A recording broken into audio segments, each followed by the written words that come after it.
함께 나눌 말씀 창세기 35장 1절로 15절까지 말씀입니다. 창세기 35장 1절로 15절까지 말씀이요. 함께 같이 읽겠습니다. 하나님이 야곱에게 이르시되 일어나 베델로 올라가서 거기 거주하며 내가 내 형 에서의 낯을 피하여 도망하던 때 내게 나타났던 하나님께 거기서 제단을 쌓으라 하신지라. 야곱이 이에 자기 집안 사람과 자기와 함께한 모든 자에게 이르시되 너희 중에 있는 이방 신상을 버리고 자신을 정결하게 하고 너희의 의복을 바꾸어 입으라. 우리가 일어나 베델로 올라가자. 내 환난 날에 내게 응답하시며 내가 가는 길에서 나와 함께하신 하나님께 내가 거기서 제단을 쌓으려 하노라 하매 그들이 자기 손에 있는 모든 이방 신상들과 자기 귀에 있는 귀굴들을 야곱에게 주는지라. 야곱이 그것들을 세겜 근처 상수리 나무 아래에 묻고 그들이 떠났으나 하나님의 그 사면 고울들로 크게 두려워하게 하였으므로 야곱의 아들들을 추격하는 자가 없었더라. 야곱과 그와 함께한 모든 사람이 가나안 땅 루스 곧 베델에 이르고 그가 거기서 제단을 쌓고 그곳을 엘 베델이라 불렀으니 이는 그의 형의 낯을 피할 때 하나님이 거기서 그에게 나타나셨음이더라.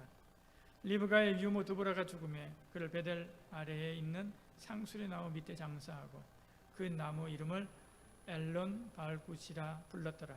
야곱이 바단 아람에서 돌아오며 하나님이 다시 야곱에게 나타나사 그에게 복을 주시고 하나님이 그에게 이르시되 내 이름이 야곱이다마는 내 이름을 다시는 야곱이라 부르지 않겠고 이스라엘이 내 이름이 되리라 하시고 그가 그의 이름을 이스라엘이라 부르시고 하나님이 그에게 이르시되 나는 전능한 하나님이라. 생육하며 번성하라 한 백성과 백성의 총회가 내게서 나오고 백성 왕들이 내 허리에서 나오리라.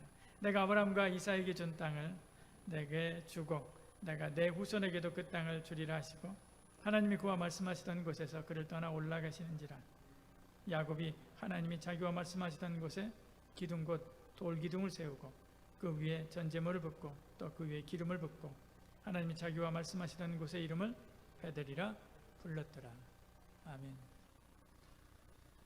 예배에 관한 말씀 오늘 마지막 시간인데요. 참된 예배자로 우리 살아야 합니다. 사람들이 건강을 위해서 다이어트를 하죠. 먹고 싶은 음식도 참고 그리고 고된 운동을 해가면서 다이어트를 합니다. 독한 사람은 막 10kg도 빼고 20kg도 빼고 그렇게 합니다. 근데 그것으로 끝이 아니죠. 관리를 계속해야 됩니다. 요요 현상이 일어나기 때문에 관리를 계속해야 되죠. 그렇지 않으면 한순간에 무너지고요. 이전보다 더 살이 찔 수도 있습니다. 우리 신앙으로 다시 한번 우리가 다잡고 다시 예배로 나아가자, 혹은 다시 기도하자, 다시 찬송하자, 다시 주께 붙들리자 라고 하고 결단하고 남아서 다시 하나님 앞에 헌신하고 봉사하고 기도하고 찬송하고 그런 신앙의 어떤 성숙 단계를 간다 할지라도 잠깐이라도 방심하면 우리의 신앙은 한순간에 또 무너지고 맙니다. 늘 자신을 쳐서 주의 말씀에 복종하고 늘 하나님께 붙들림 받으려고 애를 써야만 하죠. 예배도 마찬가지입니다. 예배 우리가 잘 하겠다 그렇게 하지만 사실 이게 쉽지 않죠. 자꾸 무너지는데 늘 마음을 다잡고 예배가 체질화되고요. 예배 이것은 내 목숨과 같다라고 하는 생각 가지고 평생 그렇게 살아가는 저와 여러분들에게 축복합니다. 전후 독일은 폐허로 변했죠. 가족들이 우리 흔히 보는 컨테이너 같은 그런 곳에서 이렇게 함께 살기도 하고요. 전쟁 후에 독일은 굉장히 많이 어려웠습니다. 쾰른시에 있는 지금 사진에 나오는 저 교회도 마찬가지로 저렇게 폐허로 변했습니다. 저렇게 폐허로 변해 있는 그런 도시, 다들 실망하고 낙담하고 있었던 바로 그때 어떤 한 사람이 저 교회가 지금 세워진 지가 그때가 700년이 되던 해였습니다. 그래서 우리 700주년 감사 예배를 드리자 라고 하고 준비를 하기 시작했습니다. 사람들이 한 사람 두 사람 거기에 동참하기 시작했죠. 지금 살기 힘듭니다. 그럼에도 불구하고 한 사람 두 사람 동참하기 시작해서 그곳에 700주년 감사 예배를 시작했습니다. 준비해서 했는데 독일 사람들 3만 명이나 모였습니다. 3만 명이라고 한 사람들이 모여가지고 700주년 감사 예배를 드렸는데, 그때 예배를 드리면서 그들이 그런 생각을 했습니다. 하나님께서 이 교회를 700년 동안이나 지켜주셨는데, 하나님께서 우리를 그동안 지켜주셨는데, 우리가 이 폐허 가운데서도, 이 잿더미 가운데서도 일어나게 하지 않겠느냐 하는 생각을 하게 된 거지. 그리고 다시 새로운 소망이 일어났습니다. 그래서 다시금 교회를 재건하고 동네를 재건하고 그리고 나라를 재건하게 되죠. 지금 현재 있는 그 교회의 내부의 모습입니다. 한쪽에서 본 회랑의 모습인데요. 쾰른시에 있는 쾰른 대성당을 말합니다. 여러분, 그렇게 독일이 일어났습니다. 사회적인 분위기가 반전하고 다시 일어나게 됐지요. 예배의 성공은요, 그 한 사람을 일으킬 뿐만 아니라 사회를 일으키고요, 나라를 일으키고 민족을 일으키는 줄 여러분 믿으시길 바랍니다. 예배가 그만큼 중요하지요. 오늘 함께 나눌 야곱이 베델을 찾은 바로 이 사건도 그 사실을 우리에게 아주 잘 설명해 줍니다. 우리가 잘 알듯이 야곱이 팥죽 한 그릇으로 형으로부터 장자의 명분을 사지 않습니까? 아버지 이삭을 속여서 나중에는 장자의 축복도 받게 됩니다. 에서가 이 사실을 알고요, 노발대발하죠. 그리고 아버지에게 나가서 울면서 나한테도 축복해달라고 막 울면서 간구하죠. 창세기 27장 38절 이렇게 말씀하죠. 근데 뭐 더 이상 장자에게 줄 복을 줬으니까요, 장자의 줄 복을 또 다른 사람에게, 다른 자자들에게 축복 기도를 할 수가 없습니다. 어떻게 할 수 없죠. 에서가 화가 나서 동생을 죽이려고 하니까 어머니 리브가가 야곱을 자기 친정집으로 피신시킵니다. 밧단 아람으로 피신시키게 되지요. 가서 형의 노가 풀릴 때까지, 잠잠해질 때까지 너 거기 좀 잠깐 갔다 와라, 여갓집에 좀 갔다 와라 라고 이야기를 한 것입니다. 야곱이 집을 떠나서 밧단 아람에 있는 외삼촌 집으로 여행을 시작하게 됩니다.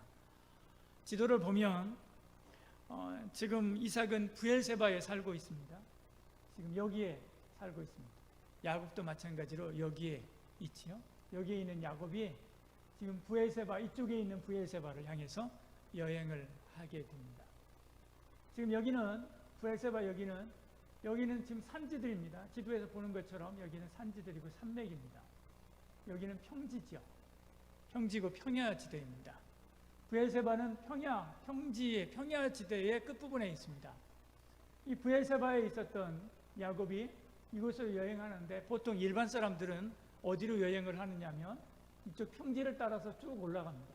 올라간 다음에 이쪽에서 이렇게 넘어가죠. 이게 바로 일반 사람들의 여행 경로입니다.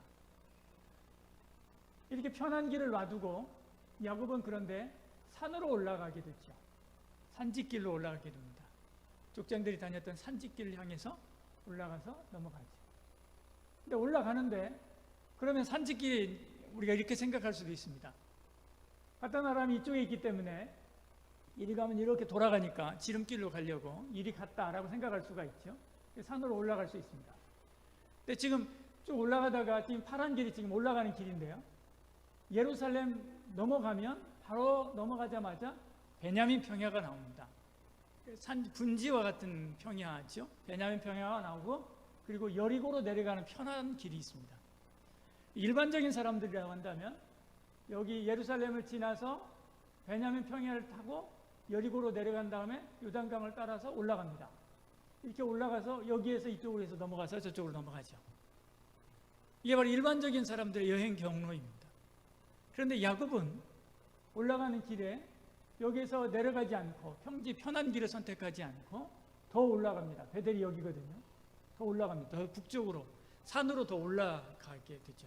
더 북쪽으로 올라가게 됩니다. 이것은 야곱이 유삼촌 집에 가다가 중간에 우연하게 들려서 자던 곳이 베델이 아니라는 것입니다. 야곱은 베델을 목표로 하고 내비게이션에 베델을 찍고 그리고 베델을 향해서 간 거죠. 그것을 또 하나 우리한테 설명해 주는 것이 바로 루스라고 하는 곳입니다. 베델 열고 그리고 괄호치고 루스라고 적혀 있죠. 야곱이 지금 이때 갈 때는 베델이라고 하는 도시가 만들어지기 전입니다. 베델은 야곱이 나중에 여기서 예배 드리고 난 후에 후손들에 의해서 세워진 곳, 그리고 그곳이 베델이라고 하는 도시인데요. 바로 베델은 그 루스라고 하는 성 바로 밖에 있습니다. 루스라고 하는 성 밖에 있는 들판이죠. 야곱은 루스라고 하는 성 안에 들어가지 않았습니다. 고대에 지금처럼 이렇게 공권력이 치안을 유지하는 것이 없는 바로 그런 시대, 그때 성 밖에서 잔다라고 하는 것은 마치 할렘가에서 노숙하는 것과 똑같은 것입니다. 그만큼 위험천만한 일이죠. 그런데 야곱은 루스로 성으로 들어가지 않고 그 밖에 거기에 돌을 놓고 그리고 잠을 자게 되죠. 이것은 그곳을 야곱이 찾아갔다라고 하는 것을 의미합니다. 목적을 가지고 올라간 것이지요. 그럼 왜 베델을, 왜 그 지역, 왜 거기를 찾아갔을까? 창세기 12장 8절에 보면 아브라함이 그곳에서 하나님 앞에 제단을 쌓고 예배하던 곳이 바로 그곳이기 때문에 그렇습니다. 아브라함이 나중에 이집트로 내려갔다가 다시 올라와서 그곳에서 또다시 제사를 드리게 되지요. 창세기 13장 3절 4절에는 그렇게 이야기합니다. 가서 돌아와 다시 그가 처음 제단을 쌓은 곳이다, 그렇게 4절에 말씀하고 있는 것을 보지요. 애굽에서 돌아와서 그가 처음으로 제단을 쌓은 곳이다 라고 이야기하는 것입니다. 특별한 예배의 자리였어요.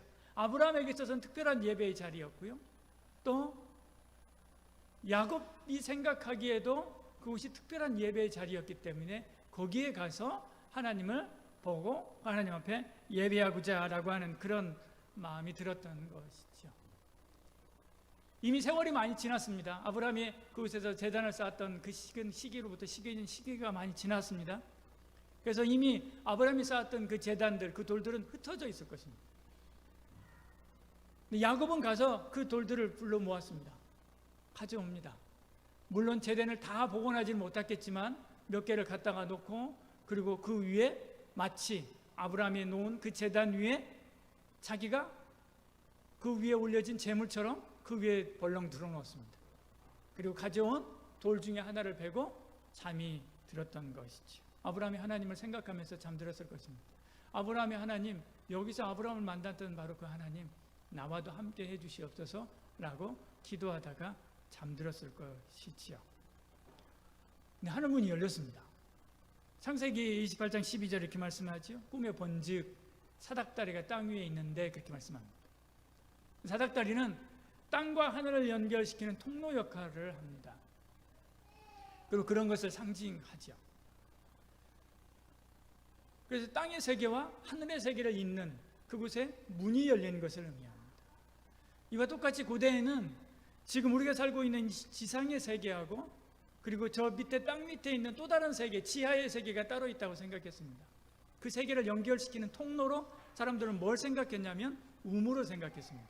그래서 우물이 그런 통로 역할을 한다고 그렇게 생각하죠. 첨성대도 마찬가지로 그런 우물입니다. 첨성대를 한번 생각해 보십시오. 옆에 있는 이 공기층을 흙이라고 생각하고 흙으로 다 채운다고 한번 생각해 보십시오. 그러면 영락없는 우물입니다. 위에서 보면 우물이죠.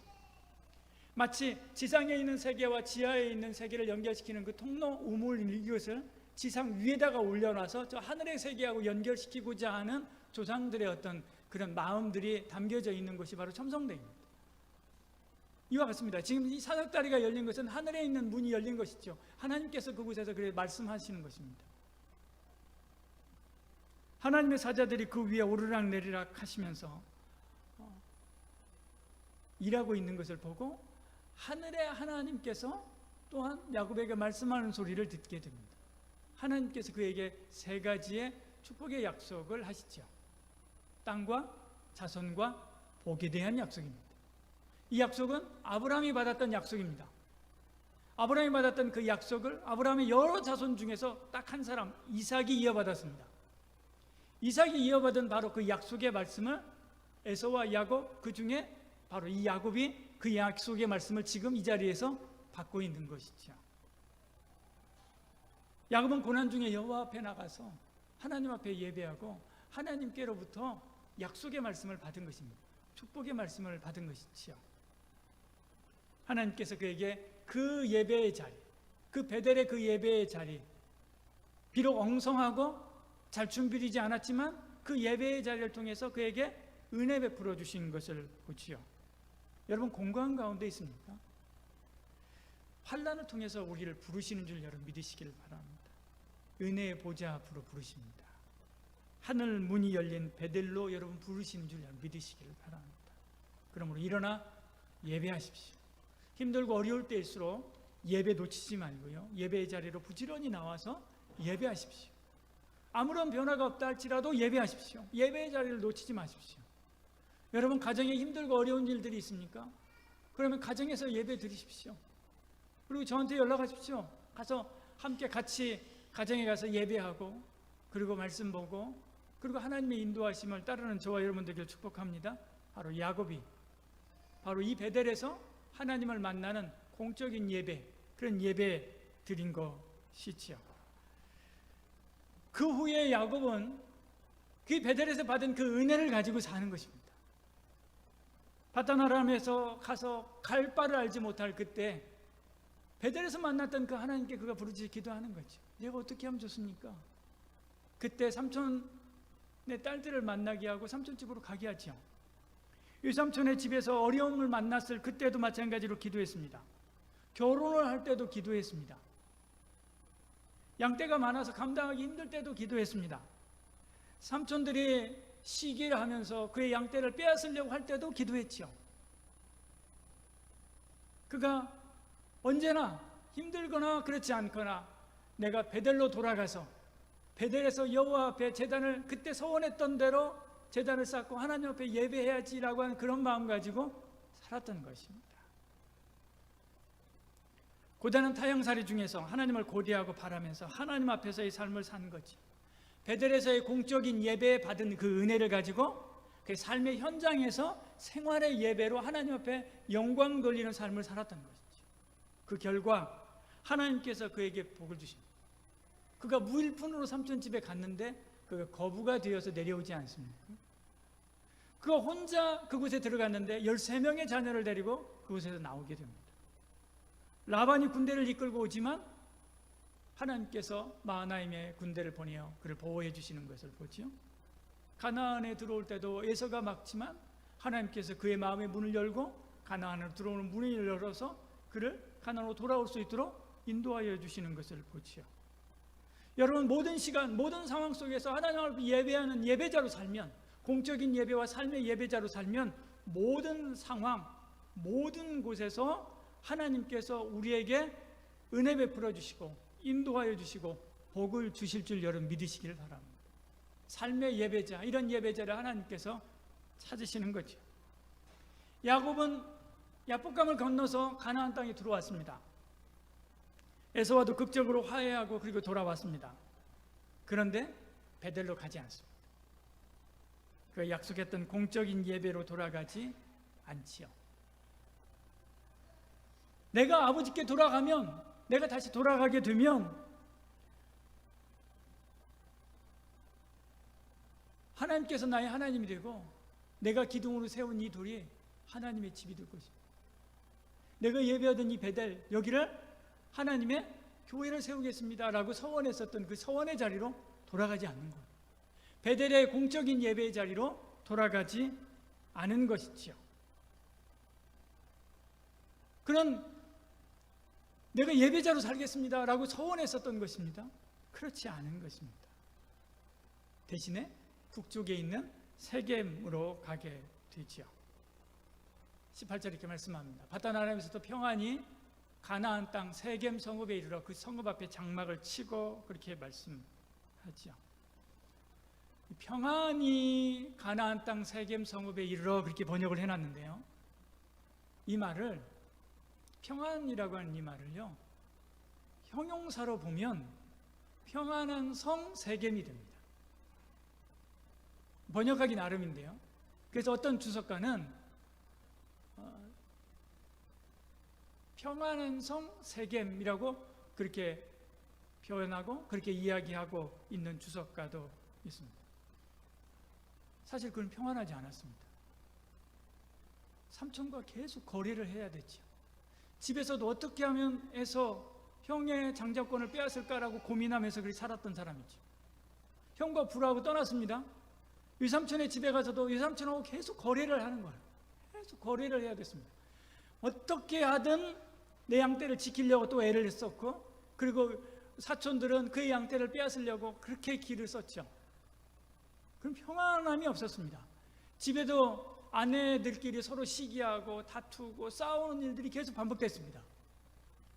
가나안 땅으로 돌아오겠다라고 할 그때도 마찬가지로 그런 두려웠죠. 외삼촌이 쫓아왔고, 그리고 에서가 앞에 길을 막고 있었고 그랬습니다. 근데 가나안 땅에 딱 돌아오고 나니까 하나님께서 그에게 평안을 주신 거예요. 모든 것들이 다 사라졌습니다. 모든 근심이 다 사라진 거예요. 평화로운 성, 이 세겜에 머물고 싶었을 것입니다. 그리고 실제로 그는 거기서 10년 넘게 삽니다. 디나가, 야곱의 딸 디나가 7살에 세겜성으로 넘어옵니다. 7살에 넘어온 세겜성에 넘어와서 세겜성으로 들어갔는데, 거기서 디나가 결혼할 나이, 정년기의 나이까지 되죠. 최소한 17이라고 해도 10년입니다. 10년을 거기 머물게 돼요. 베델이 지척인데 베델로 가지 않고 바로 세겜에 머물러 있었던 거죠. 세상이 주는 평안, 평안의 땅 세겜에 있었던 것입니다. 공적인 예배 자리로 가야 되는데 거기 가지 않고 만족을 주는 세상 세겜에 머물러 있었던 것이죠. 사실 세겜 사람들은 야곱에게 잘해줬습니다.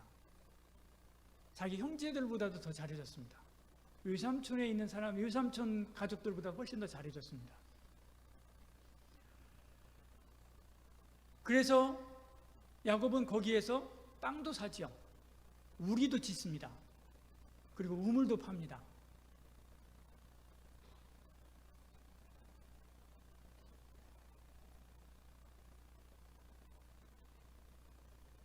하물의 아들들의 손에서 베크시타에 샀다 그렇게 이야기하죠.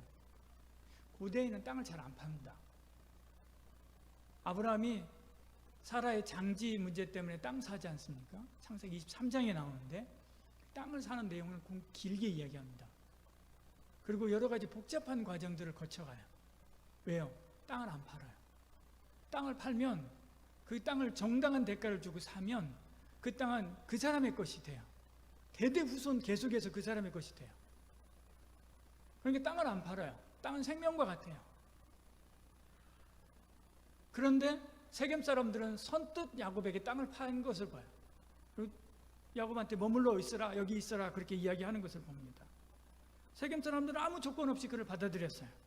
그런데 문제가 생깁니다. 야곱의 딸 디나가 세겜의 추장, 세겜 성의 추장 세겜에게 강간당하게 되지요. 창세기 34장 1절 2절에 그렇게 말씀하죠. 세겜이라고 하는 그 성읍의 이름, 그 이름을 가지고 세겜을 삼은 것을 보면 그는 유력한 자임은 분명합니다. 그런데 그가 야곱의 딸 디나를 사랑했습니다. 방법은 잘못됐지만 정말로 사랑한 것은 분명합니다. 34장 3절에 보면 그 마음이 깊이 그렇게 이야기하죠. 깊이. 야곱의 딸 디나에게 연연하여 이야기합니다. 그 소녀를 사랑하여 그렇게 이야기합니다. 그의 마음을 말로 위로하고 그렇게 이야기합니다. 사랑한다라고 하는 것이 절절하게 표현되어 있죠. 말로 위로하고 라고 하는 이것을 보면 프로포즈를 한 거예요. 프로포즈를 했는데 거절당했죠. 거절당했으니까 억지로 자기 아내를 삼으려고 했었던 것입니다. 그건 아버지도 설득합니다. 아버지를 설득해서 이 사람 내가 꼭 아내를 삼아야 되겠으니까 아버지 허락해 주세요 라고 하니까 아버지가 결국에 그 아이의 진심을 알고 허락을 해주게 되죠. 아버지 하몰은 아들의 진심을 알고 또 가서 야곱에게 부탁을 합니다. 달라. 야곱에게 디나를 며느리로 달라고 부탁하고 또 애원까지 하죠. 이제부터 우리 함께 통혼도 하고 교역도 하고 땅도 마음대로 그냥 사고 팔고 그렇게 합시다. 그렇게 이야기합니다. 이 말은요, 우리 같은 부족이 되자는 거죠. 세겜의 시민권을 주겠다는 겁니다. 가나안의 시민권을 얻는 것입니다. 그 대가로 그들이 원한 것은 딱 하나입니다. 디나를 아내로 삼게 해달라는 거죠. 이 세겜 사람들 얼마나 신사적입니까? 이 세겜이 나쁜 사람이긴 하지만, 억지로 하긴 했지만, 이 사람들은 순하게, 그리고 야곱을 선대한 것입니다.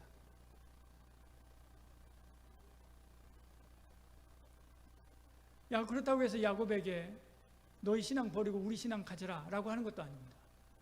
그냥 너희든 너희 신앙대로 그냥 살되 디나만 우리 며느리 좀 달라 부탁하는 것이지요. 근데 그렇게 부탁만 하고 끝나는 것이 아니라, 그냥 말로 끝낼 것이 아니라 자기 백성들을 설득하잖아요. 그렇게 하고 다 할례를 받게 합니다. 다 그렇게 하기로 설득하고 모든 것을 다 마치고 그들의 마음은 진심이었던 거예요. 할례까지 행하게 하지요. 근데 야곱은 허락하지 않습니다.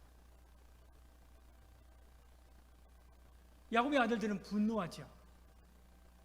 디나에게 행한 것을 우리는 용서할 수 없다라고 이야기합니다. 용서할 수 없다. 특히나 시몬과 레위는 친오빠입니다. 같은 배에서 난 친오빠예요.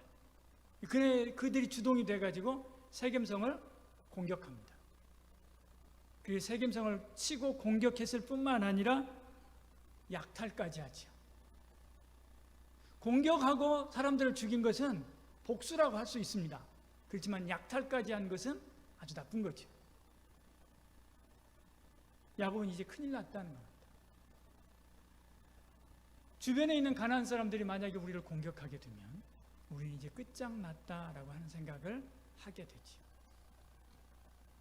30절 제일 끝부분에 이야기하잖아요. 그러면 나와 내 집이 멸망하리라. 왜요? 주변에 다 가나안 사람들이니까. 물론 발단은 세겜이 일으켰습니다.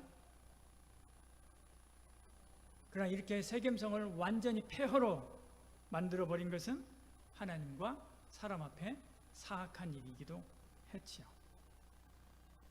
이제 큰일 난 겁니다. 이제 죽었구나 그렇게 싶은 겁니다. 여러분이 야곱이라면 어디로 가겠습니까? 야곱이 어디로 가야 됩니까? 야곱이 가야 될 곳이 있습니다. 에서한테 가는 겁니다. 형 에서. 에서를 만나고 화해할 때요, 내가 너의 보호자가 되어주겠다라고 이야기했습니다. 그런데 에서는 이미 에돔이라고 하는 나라를 만들고요, 그리고 12지파를 가지고 에돔이라고 하는 나라를 만들어서 있었던 거예요. 거기다가 에서는 싸움도 잘하지 않습니까? 에서에게 도움을 청하는 것이 맞습니다. 그것도 아니라면 목숨을 다해서 자기를 지켜줄 수 있는 누구에게 가야 돼요? 아버지에게 가야 됩니다. 그런데 아버지에게 가지 않습니다. 에서에게도 가지 않습니다. 대신에 베델로 올라가게 되지요. 이 사진은 제 방에 있는 3D로 프린트된, 그래서 이렇게 굴곡이 있는 지도인데요. 그 지도를 제가 핸드폰으로 찍은 겁니다. 이 높이를 보라고 제가 찍어온 거예요. 여기가 세겜입니다. 세겜. 여기가 베델입니다. 보다시피 세겜에서 베델로 올라가는 곳은요, 올라가는 길입니다. 세겜이 낮아요. 올라가는 길이에요. 그래서 성경에 베델로 올라가라 그렇게 말씀하는 거예요. 올라가는 길이에요. 올라가야 돼요. 지금 야곱은 도망가야 됩니다. 근데 도망가는데 올라가는 길로 도망가요. 그리고 가는 도중에 주변에 가나안의 여러 마을들이 있었을 것입니다. 올라가는 그 길을 올라가다가 그들에게로부터 공격받으면요, 꼼짝 없는 거예요. 그럼에도 불구하고 베델로 올라가요. 아버지에게로 가지 않고 형에게로 가지 않고 위험천만한 도망가지 않고 올라가는 게 훨씬 더 더디잖아요. 가는 길도 더디잖아요. 베델로 올라갑니다. 하나님이 그를 거기서 불렀기 때문에 그렇죠. 같이 읽어볼까요? 같이 읽습니다. 하나님이 야곱에게 이르시되 일어나 베델로 올라가서 거기 거주하며 내가 내 형 에서의 낯을 피하여 도망하던 때 때에 나타났던 하나님께 거기서 제단을 쌓으라 하신지라. 너 거기 가서 제단 쌓아라, 예배해라 라고 말씀하는 것입니다. 다시 뭐 하라고요? 예배를 회복하라. 다시 예배를 회복하라. 지금 이런 사단이 일어난 게 뭐 때문에 그렇습니까? 공적인 예배, 베델의 예배를 회복하지 않아서요. 가야 할 곳을 가지 않아서 그래요. 공적인 예배가 이렇게 중요한 것입니다. 야곱은 이 사실을 알았습니다. 그래서 베델로 올라가는 거예요. 근데 그렇게 올라가니까 아무도 건드리지 않아요. 그들이 떠났으나 하나님이 그들을 그 사면 고울들로 크게 두려워했다, 이렇게 하게 했다라고 이야기합니다. 오히려 가나안에 있는 사람들이 야곱을 두려워해요. 그들은 올라가기 전에 자기들이 가지고 있는 모든 이방 신상들을 버리고 몸을 정결하게 하고 의복을 바꿔 입습니다. 이것은 생활 예배를 회복하는 거예요. 삶 속에서 그들이 세상의 것과 물들어 있던 그 모든 것들을 다 내려놓는 거죠. 내 삶에서, 내 모든 순간에서, 내 모든 영역에서 오직 하나님만 높이겠습니다라고 하는 고백인 것입니다. 그리고 베델로 올라가서 하나님 앞에 제단을 쌓아요. 9절 같이 한번 읽어볼까요? 9절 읽습니다. 야곱이 밧단 아람에서 돌아오매 하나님이 다시 야곱에게 나타나사 그에게 복을 주시고. 이 성경이 좀 이상하지 않습니까?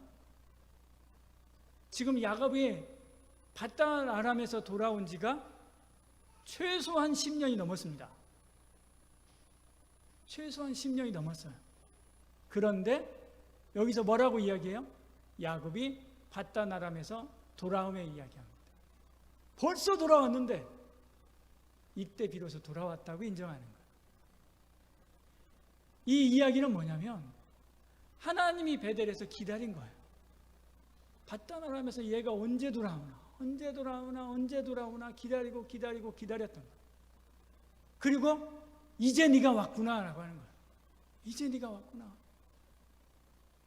그리고 그를 안아주고 그를 품어주고 그를 회복시켜 주시는 것을 봅니다. 거기서 그는 하나님을 다시 만납니다. 그리고 이전에 그에게 했었던 그 언약을 다시 재확인시켜 주시죠. 그리고 그가 회복됩니다. 모든 것을 회복합니다. 여러분, 예배의 성공은 삶의 성공입니다. 예배의 실패는요, 삶의 실패로 나갑니다. 예배를 목숨처럼 여기는 저와 여러분 되기를 축복합니다. 공적인 예배, 그리고 생활의 예배, 이 예배를 회복할 수 있어야 돼요. 이 예배가 무너지게 되면, 생활의 예배가 무너지고요, 공적인 예배가 무너지게 되면요, 모든 것을 잃어버려요. 모든 것을 잃어버립니다. 엘비스 프레슬리를 모르는 사람 아무도 없을 겁니다. 여러분 다 아시죠? 이 사람은 원래 교회 성가대원이었습니다. 교회 찬양했습니다. 찬양하던 사람이에요. 성가직도 찬양 앨범도 있습니다. 그런 그가 유명해지고 그리고 돈을 벌고 유명해지자 공적인 예배를 떠납니다. 예배 자리를 떠나요. 결국 그 코데인 약물 중독으로 어느 날 갑자기 사망하지 않습니까? 그 사망 원인에 대해서는 여러 가지 질병도 이야기하고 하는데 검시한 결과는 코데인 약물 중독이라고 합니다. 얼마 전에 저 사람이 쓰던, 엘비스 프레슬리가 쓰던 성경책, 저 성경책이 2012년에 $94,000에 경매됐습니다. 저 사람은 신앙인이었어요.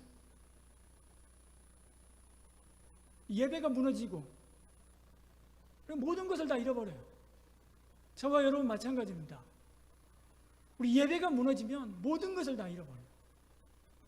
예배를 회복시키려고 해야 돼요. 어떤 예배를? 우리가 계속 주장했듯이 어떤 예배를요? 이렇게 지금 우리 함께 드리는 공적인 예배와 또 하나 우리의 생활 속에서 늘 하나님을 바라고 그리고 하나님을 존귀케 하는 그런 생활의 예배, 이 두 예배가 함께 하나가 되어서 어떤 예배요? 삶의 예배로 하나님 앞에 나가야 됩니다. 하나님은 오늘도 신령과 진정으로 예배하는 자를 찾으시는 줄 여러분 믿으시길 바랍니다. 왜 찾겠습니까? 하나님이 복 주시려고, 은혜 주시려고, 그거 사용하려고 찾고 계시는 줄 여러분 믿으시길 바랍니다. 오늘 주일 예배 오기 위해서 토요일날 미리 다 준비하시길 바랍니다.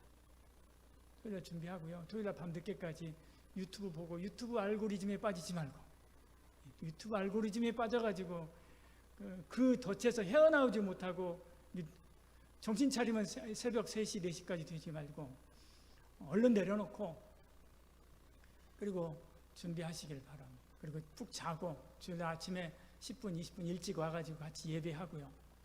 그리고 와서 먼저 기도하고 같이 찬양 뜨겁게 우리 집사님이랑 함께 찬양하고 그리고 같이 예배, 신령과 진정을 하나님 앞에 예배하고 준비한 예물 드리고 예배하고 그리고 받은 말씀대로 내가 살아야지 라고 결단하고 결심하고 그리고 그 다음에 집으로 돌아가면서 어떤 예배를 새로 시작하는 거예요? 생활의 예배 시작하는 겁니다. 받은 말씀대로 그 은혜대로 내가 살아야지. 야곱이 어디서 그랬던 것처럼? 바단 아람에서 그랬던 것처럼, 바단 아람이라고 하는 바로 그곳에서 그랬던 것처럼 저와 여러분의 삶의 현장에서도 마찬가지로 그래야 돼요. 중간에 어디로 세면 안 돼요? 세겜으로 세면 안 된다는 거예요. 거기에 있는 사람들이 아무리 좋아 보이고 거기에 있는 게 아무리 평온해 보이고 거기에서 아무리 좋은 것들을 많이 준다 할지라도 그리고 제공한다 할지라도 세겜으로 세면 안 되고 베델로 다시 돌아오고 하나님이 베델에서 기다리지 않습니까? 돌아오고 하나님 옆에 예배하고 하나님의 말씀을 받고 그 말씀을 가지고 또다시 나가고 라고 하는 이런 영적인 선순환을 이루어가는 저와 여러분 되길 축복합니다. 그게 우리가 사는 비결입니다. 성도는 하나님께서 이 세상 사람하고 다르게 다루어 가십니다. 여러분 한번 생각해 보십시오. 여러분이 사장이에요. 그리고 어느 정도 기업을 이루었습니다. 신입사원으로 내 아들도 들어왔어요. 그 아들을 훈련시키는 것을 이렇게 보면서 내 아들을 다른 친구들하고 똑같이 훈련시키려고 하겠습니까? 달리하죠. 더 고되게도 하고 더 힘들게도 하고 하지만 다르게 합니다. 다르게 봅니다. 똑같습니다. 이 세상 가운데 많은 사람들이 있지만 하나님의 백성들, 하나님의 자녀들 하나님께서 다르게 다루십니다. 저와 여러분 하나님 앞에서 온전한 하나님의 예배자, 참된 예배자로 하나님을 기쁘시게 하는 삶을 살아가는 은혜가 있기를 축복합니다. 요즘 예배로 승리해야 됩니다. 우리 함께 잠시 기도하겠습니다. 우리 그동안 받았던 말씀들 붙잡고 같이 기도합니다. 주여, 하나님이 기뻐하는 참된 예배자, 그 예배자로 살게 하여 주시옵소서. 온전히 주일을 성수하고 온전히 하나님 앞에 주일 올려드리는 그런 저희들 되게 하여 주시옵소서. 우리 함께 합심해서 잠시 기도하겠습니다. 기도합니다. 할렐루야. 살아계신 하나님 아버지, 아버지 하나님, 예배가 무너지고 있는 바로 이러한 때입니다. 아버지, 이런 때 예배를 다시금 회복시키는 예배 재단을 다시 쌓는 저희들 되게 하여 주시옵소서. 베델의 제사를 다시 회복한 야곱처럼 아버지 하나님, 공적인 예배를 회복하는 저희들 되게 하여 주시옵소서. 온전한 예배자로 변화되는 저희들 되게 하여 주시옵소서. 아버지 하나님, 삶의 예배자로 승리하게 하여 주시옵소서. 아버지 하나님, 우리의 생활 속에서 늘 하나님을 높이고 하나님을 존귀케 하며 하나님의 뜻대로 살아가고 아버지 하나님, 공적인 예배자리에서 받은 은혜대로 승리한 삶을 살아감으로 하나님 앞에 온전히 하나님이 기쁘게 하는 아버지 그런 삶의 예배자가 되게 하여 주시기를 원합니다. 주여, 우리를 붙잡아 주시옵소서. 주여, 우리에게 은혜를 더하여 주시옵소서. 우리가 아버지 하나님, 하나님을 향하여 기도하고 하나님을 향하여 찬송하고 하나님을 향하여 아버지 하나님 말씀 보고 그 말씀대로 충성하며 살겠다고 결단할 그때 하나님이 열린 놀라운 은혜와 역사를 경험하는 저희들 되게 하여 주시옵소서. 주여, 붙잡아 주시옵소서. 주여, 하나님의 은혜를 더하여 주시옵소서. 사랑이 많으신 우리 하나님, 우리를 예배자로 불러주신 우리 하나님 감사합니다. 예배자리에, 이 자리에 와서 앉아 있을 수 있도록 하신 것만으로도 은혜이고 감사합니다. 신령과 진정의 예배 드리는 저희들 되게 하시고 이 예배 자리를 늘 사모하는 저희들 되게 하여 주시옵소서. 아버지 하나님, 삶에서도 늘 주를 높이고 주님을 존귀케 하는 참된 생활의 예배자로 살게 하시고 그 삶의 현장에서 가져온 하나님의 놀라우신 그 은혜를 가지고 또다시 주께 나와 하나님 앞에 예배하고 경배하는 우리 삶을 제물로 드리는 산제물된 제사가 되는 제사를 드리는 온전한 예배, 참된 예배를 드리는 저희들 되게 하여 주시옵소서. 그동안 받았던 말씀들 잊지 않게 하시고 이 어떤 경우든 어떤 문제가 생기든 예배에서 받은 그 은혜로 승리하고 또 승리하는 저희들 되게 하여 주시옵소서. 예수님 이름으로 기도드리옵나이다. 아멘.